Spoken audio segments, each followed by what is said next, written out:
Joining me today on the phone, the authors of the new book, It's Okay to Sleep with Him on the First Date and Every Other Rule of Dating Debunked, Andrea Syrtash and Jeff Wilser. Their book's available right now, and they're on the phone with me to talk all about it. Andrea, Jeff, how are you? Great. How's it going? Well, good. I got to tell you, I got your book in the mail a few days ago, and as a guy who has been on half a dozen online dating websites, I love it. Awesome. I love it. It totally speaks to people who are out there on the dating scene. And I'm relatively old for the dating scene, 39 years old. Oh, it's not old anymore. That's totally, in this day and age, that's totally normal. It's the new 14. It's the new 14, right? Absolutely.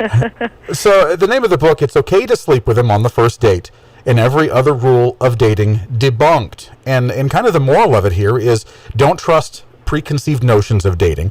Trust yourself, huh? That's it. We essentially, Jeff and I have been researching dating trends for many years, covering it as journalists. What we've learned through our research is that there are no what is consistent is that the way people find love is not consistent. A lot of people have broken many dating rules that other experts tell them to never do if they want to find love. So the tagline, as you said, of our book is don't trust the rules, trust yourself. And our book is full of strategies on how to navigate love, but we certainly don't think it's a black or white issue. Break it off if the sex is bad.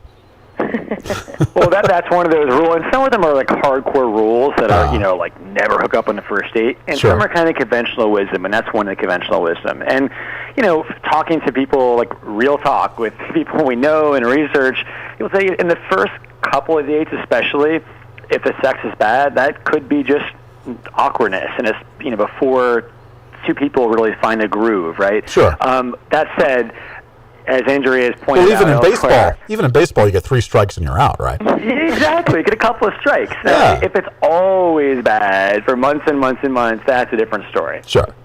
Well, that makes sense. You should have met his family and friends by now.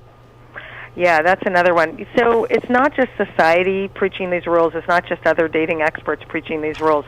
It's your friends and your family will say, well, if he hasn't done blank by now, I don't think he's into you. He's just not that into you. People quote that all the time. So, we're under all this pressure on how things should go, how the script should be. And it's just not that linear. It's not that straightforward.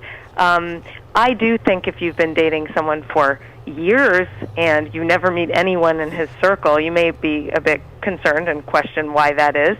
But if you've only hung out for, a few weeks and you haven't met his family yet, no need to freak out. Here's one that comes up, always unfriend an ex.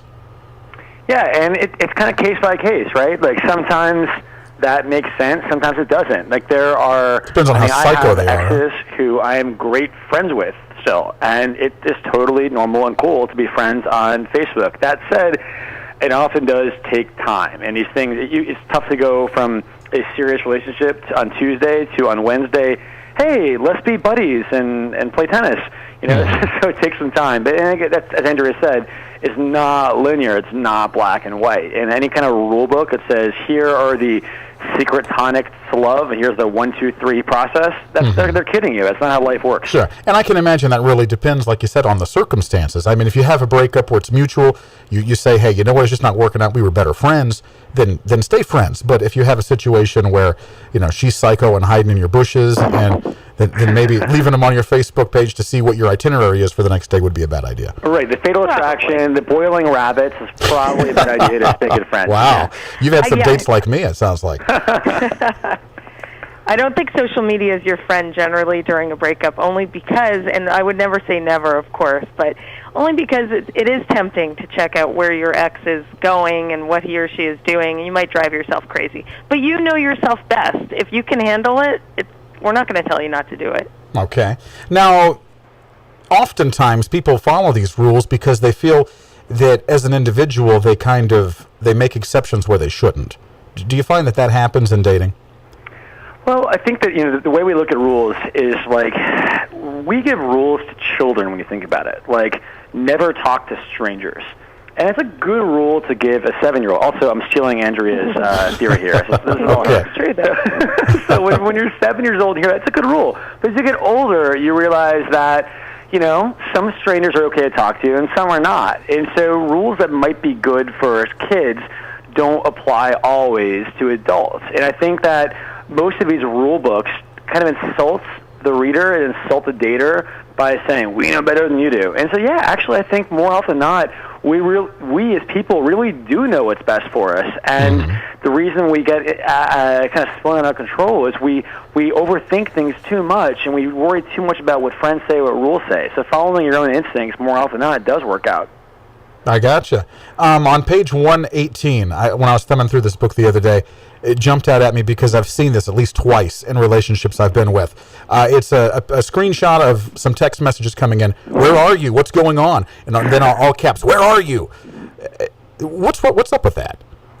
Is that a common thing? That must be a common thing that you put it in the book. Well, I think actually that's in you can look at it a few different ways. One, as Andrea mentioned, the whole he's just not that into you. If you hear if a guy doesn't text back within a certain amount of time, the rules would say he's just not that into you. So you should either ignore him entirely, or people might freak out and say, "What's going on? Where are you?" And they're worried he's not just not into you. Where it might be the dude is in a movie. Yeah. His phone is off for 2 hours. Yeah. So it's all relaxing and not worrying too much about the prescribed text protocol might help us all out a little bit. Yeah, and then maybe if you're that insecure that you have to flip out if they don't immediately fire back with a text, you should maybe get a cat instead. Good point. Yeah. You you don't want to be crazy person in dating, and if dating's bringing out your crazy, take a little break, reconnect with stuff outside of dating, because dating should be fun. It should not be stressful. So when you guys are researching this book, where do you get these common conventions to debunk? I mean, did you just ask around? You do polls? Just your own experience? Yeah, it's actually a combination of all of that. We definitely polled people in social media, but and our own experience, of course, and what we hear all the time. I mean, I first worked on a dating book in 2003, so for 10 years I've interviewed hundreds and hundreds of daters, and you do start to hear the same 5 or 10 themes come up. So, it's really based on that. It's based on rules I've heard through the years from singles who feel they're under tremendous pressure to wait 90 days to do blank, never say I love you first, all these things they're told, never pursue a man. And we just wanted to respond to that because we just think there's a lot of negativity out there, a lot of fear-based advice, and that's what we're responding to. And sometimes in matters of the heart, you can't just rely on a mathematical equation, right? You shouldn't. In fact, we think that it can be dangerous if you rely on a mathematical equation, because then you're not in the moment, you're not authentic. Strategies still make sense. We're certainly not saying, if you like him, call him 10 times in a row. You can do that, break the rules. What we're saying is there's still social cues, of course. There's still a way to be in courtship where you're authentic, but you're doing a bit of the courtship dance, and it feels, whatever feels right to you, that's fun and flirty, great. But the idea that you can follow a script, and as Jeff said, it's a secret tonic to dating, is a really bad message and quite a condescending one. We still think our reader knows herself better than we know her. So we're just giving strategies and perspectives, and she could choose which strategies and perspectives work for her and ditch the rest. Okay. The name of the book, It's Okay to Sleep with Him on the First Date, and every other rule of dating debunked. Andrea Syrtash and Jeff Wilser. I pronounced those names right at home? Perfect. That's it. Okay, and the book's available when? It's available now at all major bookstores and online, and they could go to datingrulesdebunked.com to find out more. Wonderful. And our tagline is, don't trust the rules, trust yourself. Okay, that's what we're going to do. Trust yourself. Go out and buy this book today, guys. Thanks for joining us today. Thank you. Take care. Thanks again. Take it easy.